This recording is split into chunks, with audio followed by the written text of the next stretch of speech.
So yeah, we are going to have our last keynote speaker. And Chuck, if you don't mind, I'll just introduce Peter to speak, to introduce. I do. No. All right. I do mind. All This right. is my last hurrah. So I've been waiting. I've been interrupting. So yeah, I'm going to do this. Move aside. Thank you very much. Hey, I too want to thank all our sponsors. And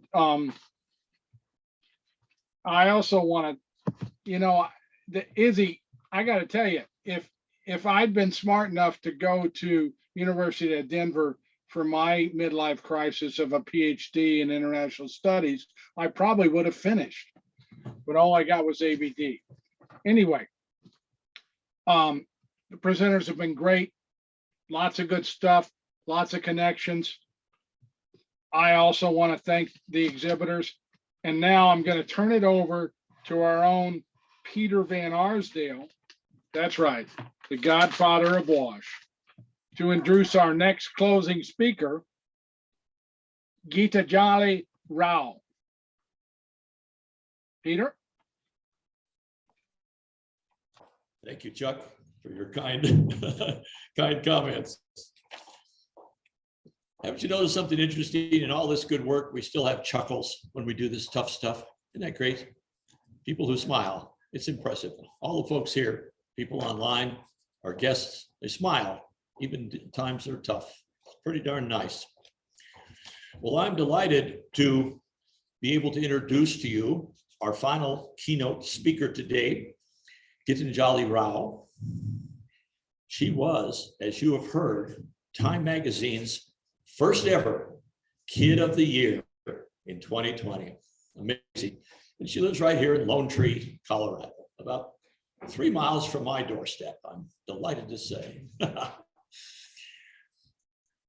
Gitanjali is an inventor, an author, a scientist, and a public speaker, a dynamic public speaker, as you'll hear.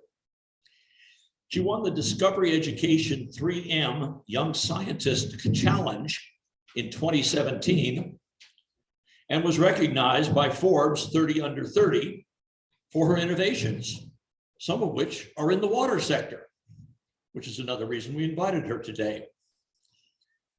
Not surprisingly, Gitanjali is a STEM advocate.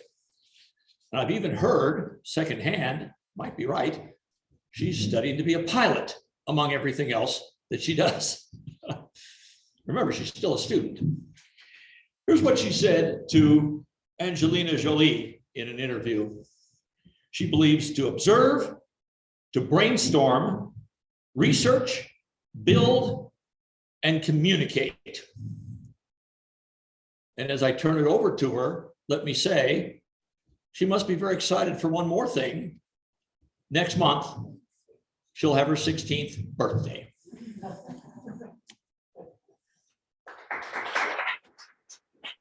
Thank you for that. And yes, I am studying for my pilot's license. And yes, I do turn 16 in a month. But first of all, it is so fantastic to be with you here today. Can you guys see my slides? Perfect. Awesome. So first of all, it's amazing to be here today. Thank you for having me. And I hope that each and every one of you are doing well. I want to start this off with a couple stories here. So one of the biggest contributing factors for child mortality in rural Africa is pneumonia. Particularly the delay in diagnosis due to expensive equipment required. But Ugandan inventor Brian Turbake created this relatively inexpensive biomedical smart jacket called Mama Ope, or Mother's Hope, that uses sound pattern from the lungs, your temperature, and your breathing rate to diagnose the condition within 4 minutes without needing a doctor.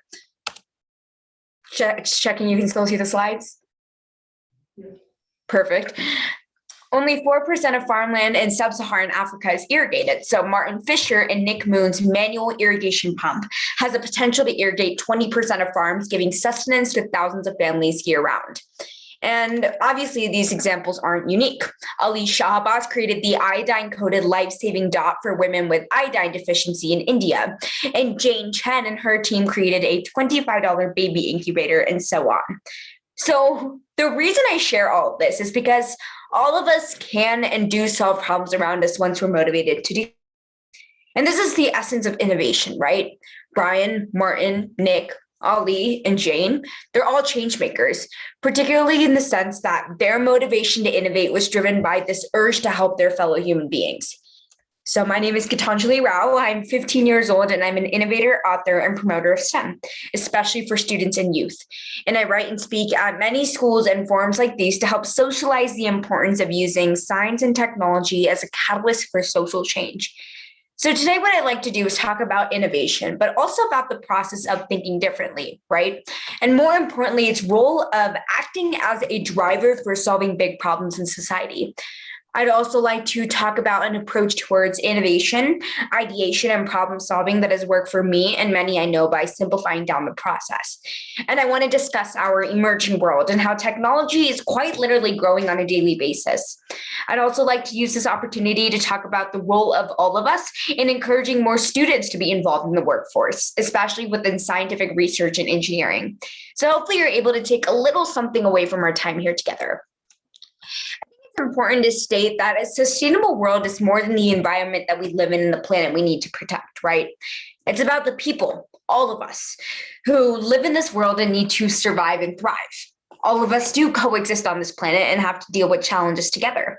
And if nothing else, the pandemic has been a great equalizer and has hopefully made all of us think about sustaining ourselves. Our evolution is to find newer ways to solve problems around us as responsible custodians of the planet for future generations. And that's where innovation plays a huge role. Solving new problems with old ways is a futile effort. And all of us play a crucial role in innovation and the quest for finding solutions to problems that affect all of us.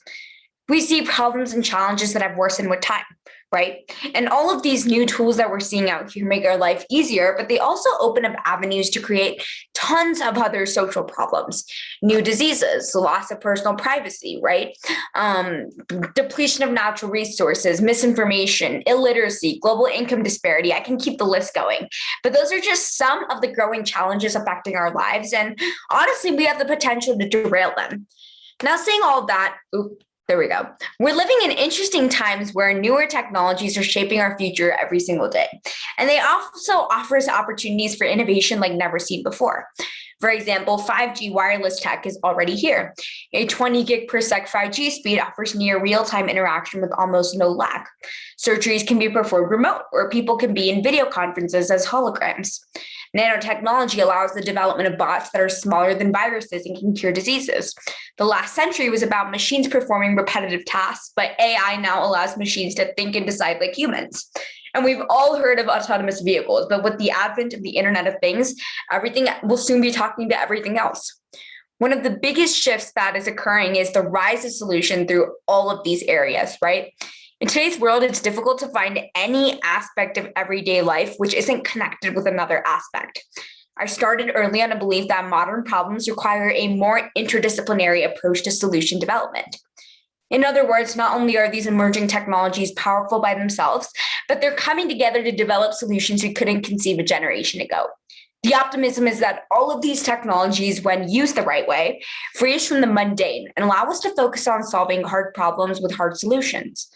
Now, in addition to that, as fascinating as the future looks and all the choices that we have in front of us, I'm here to talk about something more basic.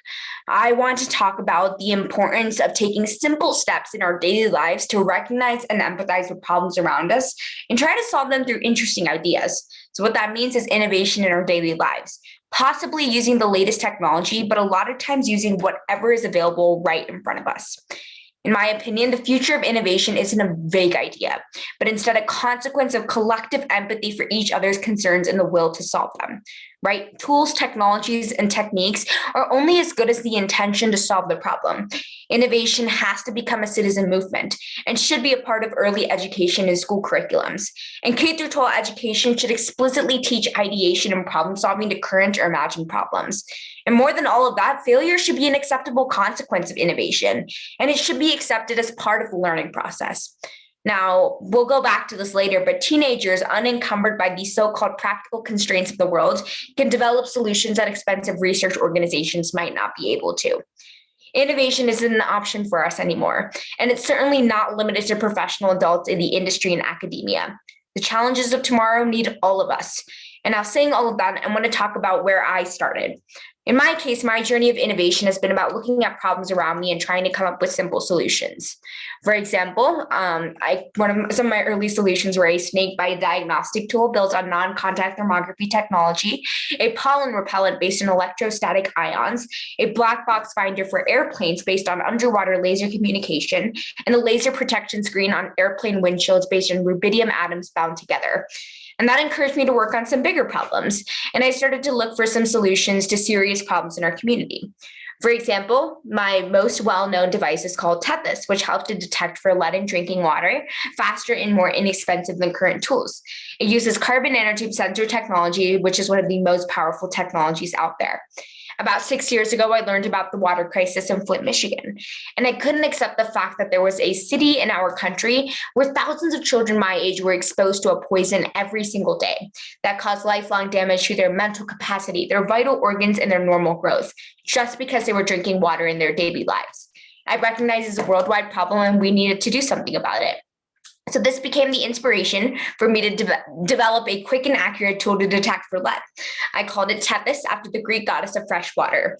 It uses carbon nanotubes, which are doped or embedded with chloride ions to detect for the lead in the water. And to make the test more user-friendly, it provides real-time results within seconds on a mobile phone.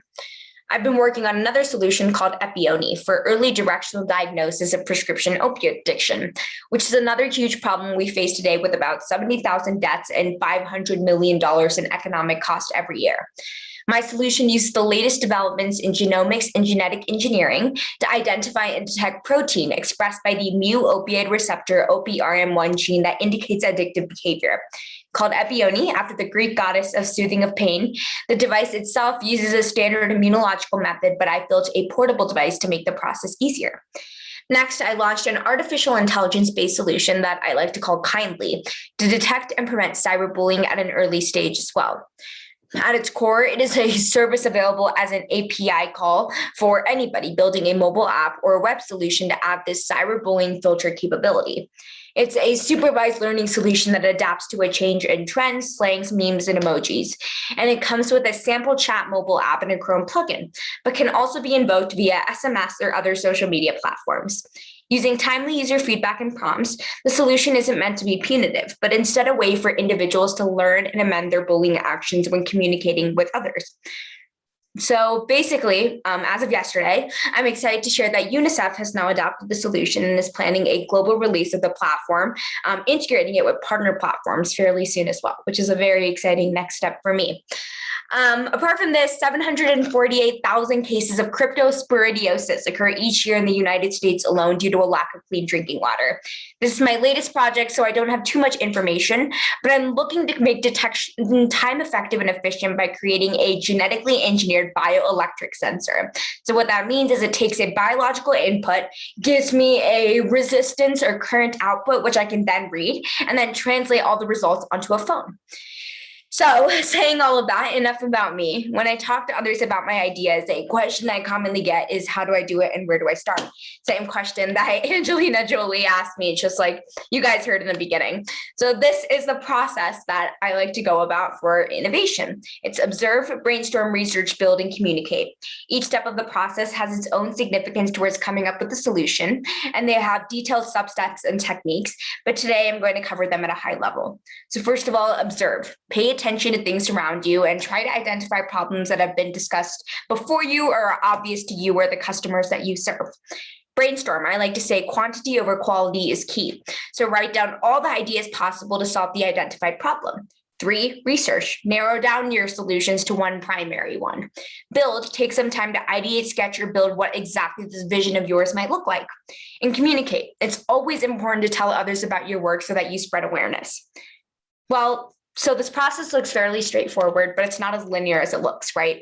The process can be interpreted in the way that works best for you, which is exactly what defines the innovation process as different from any other process out there as well.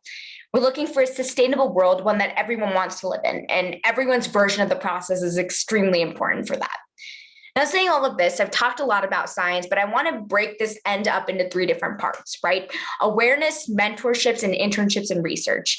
I believe awareness goes hand in hand when I talk about the process of innovation and solving problems we can all benefit from.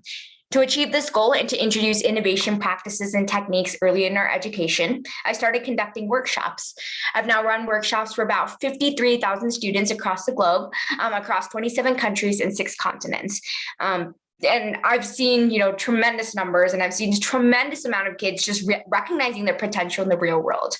I also want to share that I wouldn't be here without the mentors who have believed in me. So one request that I would like to make to all of you is to seek a mentee and mentor them in the areas that they're passionate about. Moving on, a lot of my work has also been successful due to the active support by the industry and investors. Now, if I have to make one more request, it would be to foster change through sponsorships, internships, mentorships, and even friendships. Youth do have the power to change the world, to create a sustainable world and environment, right? And my challenge to you is to say yes. If a student asks to work with you, say yes. If a student has a question for you, say yes. Because your support does make a difference. And I can say that from personal experience, because I wouldn't be here today without that support. Now, to me, success is making a difference in one other person by our actions, right? So I always like to end this off with 5 key takeaways, 5 things. If you take away anything from this conversation, this is what I'd like for you to take away. First of all, aspire to be a lifelong learner, right? Never stop being a student. The more I learn, the better I become as an individual and have a better understanding of the problems faced by my community in the world. Second, ideation and innovation can't work on a deadline. Creativity needs time and nurturing. And at the same time, every solution has to be rooted in empathy to alleviate the pain of people around us. And more importantly, find mentors, right? Preferably several of them. A good mentor helps us stay focused, improve our skills, and build our network. But also be a mentor. Be a mentor for those who need it. Then don't be afraid to ask questions. Asking more questions can make a crucial difference in any individual's success. And last but not least, have a problem-solving mindset, right? Recognize what needs to be done and find creative but practical solutions, fight through challenges, and then most importantly, take action. So saying all of that, we're all growing up in a place where we're seeing problems that have never existed before. By we, I mean our generation. And we can't just limit ourselves to the solutions of today, right? We're offered this unique opportunity to think bigger and solve bigger problems. And with the right support and encouragement, I'm sure that there are many other Gitanjalis out there looking to change the world for the better. Now, I also wanted to share that my book called The Young Innovator's Guide to STEM is released for anyone to kind of look at. It is available in 5 languages in case anyone wants to read it in Korean, I guess. But other than that, I want to thank you for your time and I'll hand it back over.